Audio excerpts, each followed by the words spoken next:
నిజం. కానీ 'కైకాల సత్యనారాయణ' గారిది మళ్ళీ 'యమలీల' యంగర్ జనరేషన్‌కి ఆయనకి బాగా పరిచయమైన ఒక పౌరాణిక పాత్ర అంటే 'యమలీలే'. యముడంటే గుర్తొచ్చేది ఆయనే. అన్నయ్యనండి. ఇప్పుడు యమలీల కావచ్చు, యముడికి మొగుడు కావచ్చు. అవును. అవును. మ దాని తర్వాత మొత్తం 3 సినిమాలున్నాయండి. పర్టిక్యులర్‌గా యముడే మెయిన్ క్యారెక్టర్‌గా పెట్టింది. అవును. అవును. ఆ!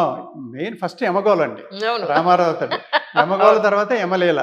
దాని తర్వాత యముడికి మొగుడు అవును. చిరంజీవి అవును. గారు. 3 కూడా సూపర్ హిట్‌లు. అవును. అవును. మరి యముడు అనగానే మరి అన్నయ్య పేరే ఆయనే. గుర్తొస్తది. నిజం. నిజం. కానీ మీరిప్పుడేమన్నా ప్రస్తుతానికేం ప్రొడ్యూస్ చేయట్లేదా సార్? ఆ! ఎప్పటితో లే ఆపేసారు మీరు అంటే ఏం అంటే చెప్తారు? అదే పరిస్థితులు అదే ఇప్పుడు చెప్తున్నాను హ్మ్. గదండీ! ఇప్పుడు ఆ రకమైన కండిషన్స్‌లో, ఆ రకమైన డిసిప్లిన్‌తో, ఆ రకమైన బడ్జెట్‌లో చేసి, ఇవాళ స్టేక్స్ పెరిగిపోయినాయండి. హ్మ్. ఇప్పుడు ఆ రోజుల్లో రిస్క్ ఎంతనేది ముందు తెలిసేది. మన అవును. మన బడ్జెట్ ఎంత? మనకు సుమారుగా ఎంత బిజినెస్ అవుద్ది? కొంత బిజినెస్ అంటే కొన్ని ఏరియాలో ఏమైనా కొంత రిలీజ్ చేసినా, సినిమా యావరేజ్ అయినా కూడా మాక్సిమం రిస్క్ ఉంటే ఇంత. Correct. Which is bearable yes. అని ఒక ట్రావెల్ చేసేవాళ్ళమండి. హ్మ్. ఇవాళ బడ్జెట్ ఎంత ముందు తెలవట్ల. హ్మ్. రిస్క్ ఎంతో తెలవట్ల. ఎప్పుడు కంప్లీట్ అవుద్దో తెలవట్ల. అదేంటంటే మరి వేరే బిజినెస్‌లు ఉండి వందల కోట్లు, వేల కోట్లు వేరే వ్యాపారాల్లో సంపాదించుకున్నోళ్ళు చేయగలుగుతున్నారు గానీ, హ్మ్.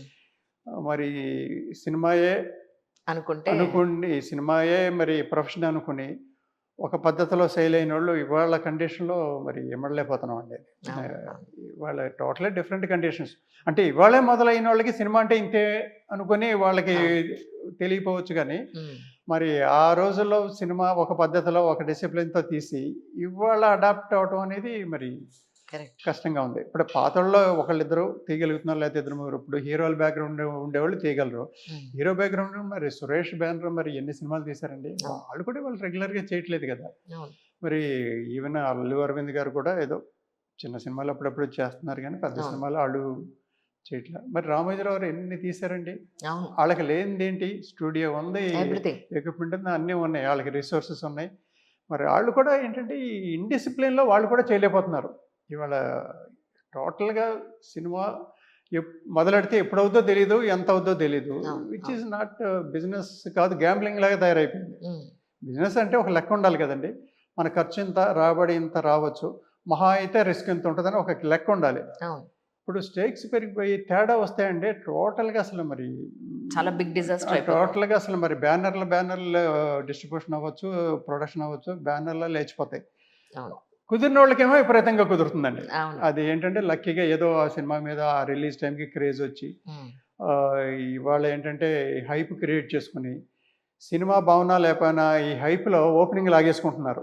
అవును. ఆ బ్యాడ్ ఫిల్మ్ కూడా ఒక్కోసారి ఈ ఓపెనింగ్ వల్ల సర్వైవ్ అయిపోతుంది. అవును. ఇప్పుడు మరీ బ్యాడ్ ఫిల్మ్ అనుకోండి, ఎంత హైప్ ఉన్నా కూడా ఏం చేయలేం. ఫర్ అవును. ఎగ్జాంపుల్ మొన్న ఈ మధ్య కొన్ని సినిమాలు చూస్తున్నాం పెద్ద అవును. సినిమాలు. అవును.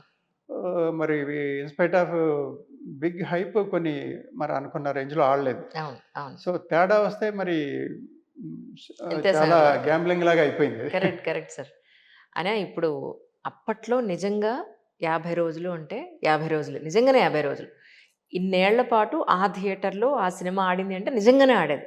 ఇప్పుడేంటి బలవంతంగా ఆడించాల్సొస్తుంది. బలవంతంగా పుష్ చేయాల్సొస్తున్న పరిస్థితుల్లో మనం ఉన్నాం కరెక్ట్‌గా ఇప్పుడు చెప్పాలంటే. మనం ఒకటి చెప్పుకోవాలండి.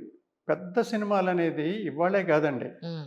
మామూలుగా బిగ్ బడ్జెట్ సినిమాలు అనేది ఇవాళ కొత్తేం కాదు. హ్మ్. ఆ రోజుల్లోనే మాయబజార్‌లొచ్చినాయి. అవును. ఆ రోజుల్లోనే గుండమ్మ కథొచ్చింది. ఆ అవును. రోజుల్లోనే తమిళ్‌లో 'చంద్రలేఖ' అని జెమినీ వాసన్ గారిది. అసలు అవును. Biggest picture. 'వీరపాండ్య కట్టబొమ్మన్' అని మరి హిస్టారికల్ సినిమా. హ్మ్. అవన్నీ 'కర్ణ' అవును. Rama Rao, Sivaji multi starrer. మరి పెద్ద సినిమాలు ఇప్పుడే కాదు అప్పుడు కూడా వచ్చినియి. బట్ ఇన్నిన్ని సంవత్సరాలు తీయలేదు అప్పట్లో. హ్మ్. ఇంతంత రెమ్యునరేషన్‌లు తీసుకోలే ఆళ్ళు. తర్వాత టికెట్ల రేట్లు పెంచాలనేది అప్పట్లో లేదు. 'మాయాబజార్' అయినా టికెట్ రేట్ ఒకటే.